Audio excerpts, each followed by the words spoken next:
ఈరోజు చాలా కాలం తరువాత నిన్న బీఆర్ఎస్ పార్టీ అధినేత శ్రీ కె చంద్రశేఖర్ గారు పార్టీ ప్రతినిధులతోని పార్టీలో ముఖ్యమైన నాయకులతోని తెలంగాణ భవన్లో నిన్న మధ్యాహ్నం ఒక సమావేశాన్ని ఏర్పాటు చేయడం జరిగింది. చాలా నెలల తర్వాత ఆయన బయటకు రావడం జరిగింది. ఇక్కడ అసలు విషయం ఏంటంటే, ఈరోజు ఈ ఏప్రిల్ నెలలోనే బీఆర్ఎస్ పార్టీ అంటే ఇంతకుముందు టీఆర్ఎస్ పార్టీ స్థాపించబడి 25 సంవత్సరాలు పూర్తవుతుంది. అంటే సిల్వర్ జూబ్లీ సెలబ్రేషన్స్ చేసుకుంటారు.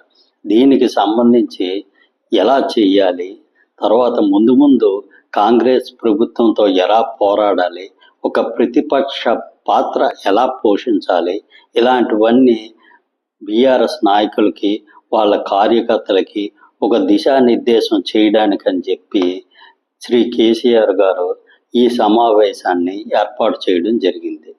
ఈ సమావేశంలో ఏప్రిల్ 27వ తేదీని భారీ బహిరంగ సభ హైదరాబాదులో జరపడానికి ఒక నిర్ణయం తీసుకున్నారు. అదేవిధంగా ఈరోజు బీఆర్ఎస్ పార్టీలో వివిధ శాఖలకి వాటికి సంబంధించి వివిధ రకాలైన కమిటీలను వేయడానికి కూడా ఒక నిర్ణయం తీసుకున్నారు.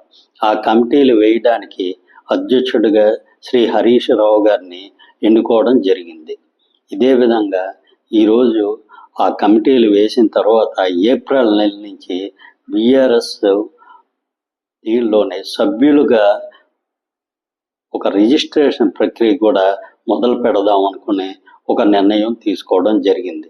ఈరోజు బీఆర్ఎస్ కార్యకర్తలు చాలా కాలం తర్వాత కేసీఆర్ గారిని డైరెక్ట్గా ప్రత్యక్షంగా చూడడం, ఆయన సమావేశానికి అటెండ్ అవ్వడం, ఆయన ఉపన్యాసాన్ని వినడం జరిగింది.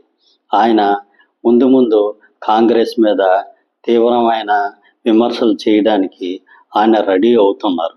ఆయన ప్రజల్లోకి వెళ్ళడానికి కూడా ముందు ఆరోగ్యంగా ఉన్నారని, దానికి కూడా అవసరమైన ప్రతిపాదనలు మొదలు పెడతారని చెప్పి అనుకుంటున్నారు.